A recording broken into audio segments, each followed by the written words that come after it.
नमस्कार बच्चों, कक्षा 10वीं की पूरक पुस्तिका कृतिका भाग 2 के पाठ 2 जॉर्ज पंचम की नाक, जिसके लेखक कमलेश्वर जी हैं, इनका जीवन परिचय जानने के पश्चात अब हम इस पाठ को विस्तृत रूप से समझेंगे। जॉर्ज पंचम की नाक यह एक व्यंग्यात्मक शैली में लिखी कहानी है। हमारे समाज में नाक यह इज्जत का प्रतीक मानी जाती है। इतना ही नहीं, नाक से जुड़े अनेक मुहावरे भी हिंदी में प्रचलित हैं, जिनमें नाक कटना और नाक काटना प्रमुख हैं। इसी मुहावरे के अर्थ का विस्तार करते हुए इसका व्यंग्यात्मक उपयोग किया गया है। कमलेश्वर ने जॉर्ज पंचम की नाक कहानी में सारा व्यंग्य नाक शब्द पर केंद्रित कर दिया है और लेखक ने अंग्रेजी हुकूमत से आज़ादी मिलने के बाद भी सत्ता से जुड़े विभिन्न प्रकार के लोगों की औपनिवेशिक दौर की मानसिकता और विदेशी आकर्षण पर गहरी चोट की है। अपने कथ्य में सफल यह कहानी पत्रकारिता की सार्थकता को तो रेखांकित करती ही है, साथ ही व्यावसायिक पत्रकारिता के विरुद्ध भी खड़ी दिखाई देती है। कथाकार के साथ साथ कमलेश्वर का सफल पत्रकार का रूप भी यहाँ स्पष्ट देखा जा सकता है। प्रस्तुत कहानी को सम्यक रूप से समझने के लिए हम इसे कुछ केंद्र बिंदुओं में विभाजित करते हैं।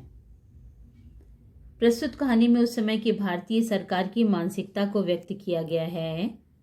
वर्षों से हम जिनके गुलाम रहे, उन अंग्रेजों के भारत से चले जाने पर भी हमारी मानसिकता परतंत्रता की बनी हुई है।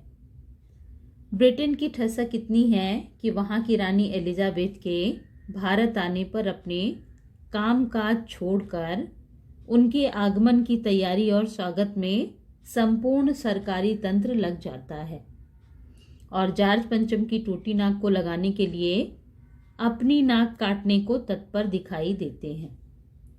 इस प्रकार यह व्यंग्य प्रधान कहानी हमारी वास्तविकता से हमें परिचित कराती है। सबसे पहले रानी एलिजाबेथ के आगमन पर हड़कंप। इंग्लैंड की रानी एलिजाबेथ द्वितीय अपने पति के साथ भारत पधारने वाली थी। उनके आगमन की चर्चा रोज लंदन के अखबारों में हो रही थी। तैयारियां चल रही थी। रानी हिंदुस्तान, पाकिस्तान और नेपाल के दौरे पर कौन सा सूट पहनेंगी, इसे लेकर दर्जी परेशान था। उनके जाने से पहले रानी के सेक्रेटरी आदि सुरक्षा की दृष्टि से दौरा कर लेना चाहते थे। फोटोग्राफरों की फौज तैयार हो रही थी। इंग्लैंड के अखबारों में भी खबरें छपती थीं। वे सब दूसरे दिन हिंदुस्तानी अखबारों में चिपकी हुई नजर आती थी कि रानी ने एक हल्के रंग का एक सुंदर सूट बनवाया है, जिसका रेशमी कपड़ा हिंदुस्तान से मंगाया गया है, जिसका खर्च लगभग 400 पाउंड आया है। फिर तो रानी के नौकरों, बावर्चियों, खानसामों और अंगरक्षकों की पूरी जीवनियां अखबारों में छपने लगी। यहाँ तक कि शाही महल के कुत्तों की भी तस्वीरें अखबारों में छप गईं। इस तरह शंख इंग्लैंड में बज रहा था, गूंज हिंदुस्तान में हो रही थी। राजधानी में तहलका मचा हुआ था। देखते ही देखते दिल्ली का काया पलट होने लगा और इस काया पलट में, इस तैयारी में जो मुख्य मुसीबत बनी वो थी जॉर्ज पंचम की नाक, यानी जॉर्ज पंचम की नाक मुसीबत बनी। इंडिया गेट के सामने वाली जॉर्ज पंचम की लाट की नाक यकाएक गायब हो गई। हथियारबंद पहरेदार गश्त लगाते रहे और लाट की नाक चली गई। हिंदुस्तान के जिन लोगों की नाक मूर्तियों से गायब हो गई थी, वे तो अजायब घरों में पहुंचा दी गई थी, किंतु रानी आए और जॉर्ज पंचम की नाक न हो, यह कैसे हो सकता है? यह बहुत ही बड़ा प्रश्न था। चिंता बढ़ी, मीटिंग बुलाई गई। सभी चिंतित थे कि यदि यह नाक नहीं है तो हमारी नाक नहीं रह जाएगी। मीटिंग में हुए निर्णय के अनुसार एक मूर्तिकार को दिल्ली में हाजिर होने के लिए हुक्म दिया गया। मूर्तिकार उपस्थित हुआ। उसने सभी उतरे हुए चेहरे देखे। उनकी बुरी हालत को देखकर मूर्तिकार की आंखों में ही आंसू आ गए। इतने में ही मूर्तिकार को एक आवाज सुनाई दी कि मूर्तिकार, जॉर्ज पंचम की नाक लगानी है। मूर्तिकार ने हामी। कमेटी बनने के पश्चात पत्थर की खोज प्रारंभ हुई। मूर्तिकार को बुलाया गया। मूर्तिकार ने आश्वासन दिया, परेशान मत होइए, मैं हिंदुस्तान के हर पहाड़ पर जाकर ऐसा पत्थर खोज कर लाऊंगा। कमेटी की जान में जान आ गई। सभापति ने बड़े गर्व से कहा, ऐसी क्या चीज है जो हिंदुस्तान में मिलती नहीं? हर चीज देश के गर्भ में छिपी है, जरूरत खोज करने की है। खोज करने के लिए मेहनत करनी होगी। इस मेहनत का फल हमें मिलेगा। आने वाला जमाना खुशहाल होगा। यह छोटा सा भाषण अखबार में छप गया। मूर्तिकार पत्थर की खोज में निकल गया।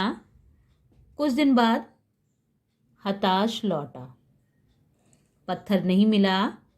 उसने सिर लटकाकर खबर दी कि हिंदुस्तान का चप्पा चप्पा खोज डाला, पर इस किस्म का पत्थर नहीं मिला।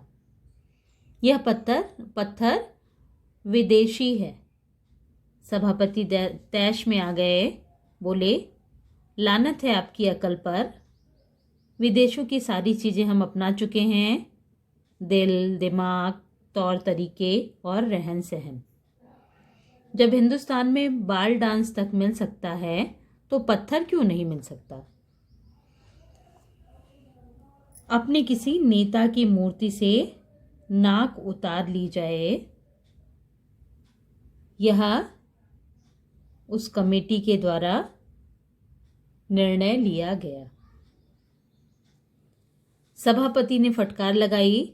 तब मूर्तिकार ने एक और सलाह देने के लिए इस शर्त पर कहा कि यह बात अखबार वालों तक ना पहुंचे, यानी उस कमेटी के सदस्यों तक ही सीमित रहे।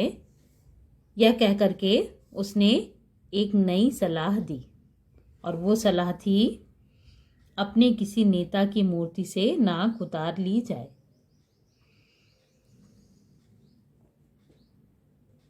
सभापति की आंखों में कुछ चमक आई और चपरासी से सभी दरवाजे बंद करा दिए। मूर्तिकार ने ऐसी सलाह दी, देश में अपने नेताओं की मूर्तियां भी हैं। अगर इजाज़त हो और आप लोग ठीक समझें तो मेरा मतलब है, जो जिसकी नाक इस लाट पर ठीक बैठे उसे उतार लाया जाए। यह सुन कुछ खुशी लौटने लगी। सभापति ने धीरे से कहा, लेकिन बड़ी होशियारी से। मूर्तिकार देश दौरे पर निकल पड़ा। एक के बाद दूसरे प्रदेश, एक मूर्ति के बाद दूसरी मूर्तियों की नाक टटोलने लगा, नापने लगा। दिल्ली से मुंबई, दादा भाई नौरोजी, गोखले, तिलक, शिवाजी, जहांगीर, सबकी नाकें टटोली। गुजरात की ओर भागा। गांधी जी, पटेल, महादेव, देसाई की मूर्तियों को परखा और फिर बंगाल की ओर चला। वहाँ गुरुदेव रविन्द्रनाथ टैगोर, सुभाष चंद्र बोस, राजा राम मोहन राय, सबकी नाकों की नाप ली। फिर बिहार होता हुआ उत्तर प्रदेश आया। आज़ाद बिस्मिल, नेहरू, मालवीय की लाटों के पास गया। घबराहट में मद्रास पहुंचा। जहाँ तहाँ मैसूर केरल का दौरा करता हुआ पंजाब पहुंचा और लाला लाजपत राय और भगत सिंह की लाटों का सामना किया और अंत में दिल्ली पहुंचकर अपनी मुश्किल बयान की।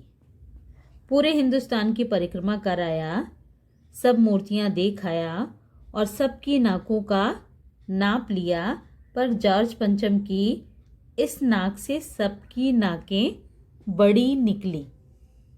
ऐसा उस मूर्तिकार ने कमेटी के सदस्यों को बताया। मूर्तिकार से यह बयान सुनकर सारे हुक्काम हताश होकर झुझलाने लगे। मूर्तिकार ने आगे और बताया कि मैंने सुना कि बिहार सेक्रेटेरिएट के सामने सन 42 में शहीद हुए बच्चों की मूर्तियां स्थापित हैं। शायद बच्चों की नाक फिट बैठ जाए। यह सोचकर वहां भी पहुंचा, पर उन बच्चों की नाकें भी इससे कहीं बड़ी बैठती हैं। बताइए अब मैं क्या करूं? मूर्तिकार की एक और सलाह। लेकिन मूर्तिकार हार मानने वाला नहीं था। राजधानी में अन्य सभी तैयारियां चल रही थीं। जॉर्ज पंचम की लाट को मलकल नहलाया गया, रोगन कर तैयारी कर दी गई थी। सिर्फ नाक ना होने के कारण बड़े बड़े हुक्कामों में खलबली मची हुई थी। इधर मूर्तिकार ने फिर शर्त दोहराई। कमरे के दरवाजे बंद कर दिए गए जिसमें कमेटी बैठी हुई थी। मूर्तिकार ने एक नई योजना पेश की। नाक लगाना एकदम ज़रूरी है, इसलिए मेरी राय है कि 40 करोड़ में से कोई एक जिंदा नाक काट कर लगा दी जाए। यानी दूसरों को दिखाने के लिए अपनी नाक का ध्यान न देना।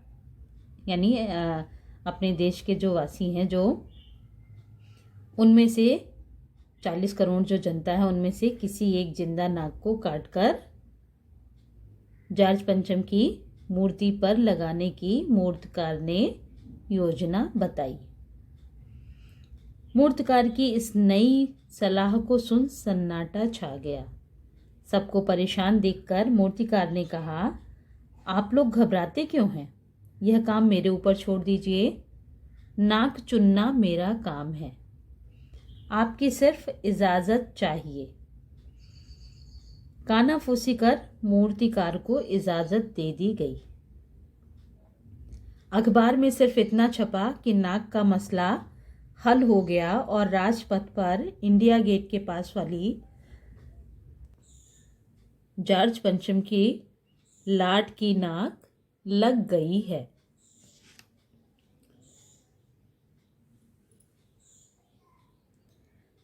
जॉर्ज पंचम की लाट पर यानी उनकी मूर्ति पर नाक लग गई है, ऐसा अखबारों में छप गया।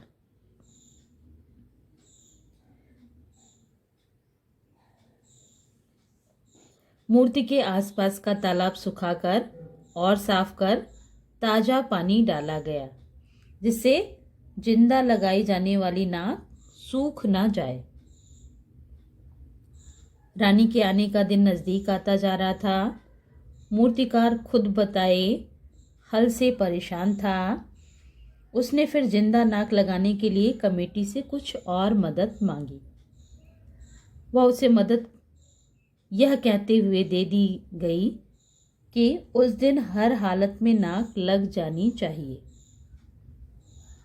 वह दिन आ गया और जॉर्ज पंचम की नाक लग गई।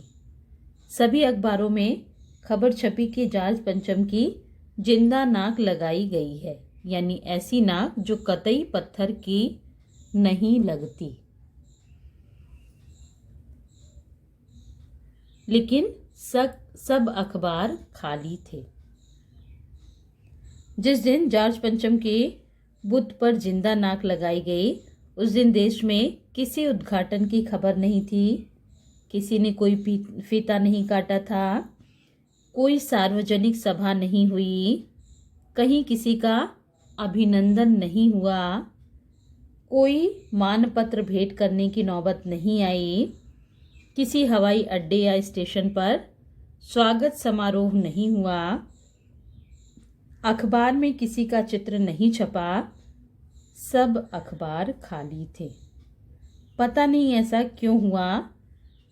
यहाँ लेखक ने प्रश्न छोड़ दिया है, यानी जब इतना बड़ा मसला हल हुआ तो उसके बाद किसी को कोई मानपत्र या उद्घाटन या किसी प्रकार की अच्छी खबर अखबारों में क्यों नहीं थी। यहाँ लेखक ने ये प्रश्न छोड़ दिया है।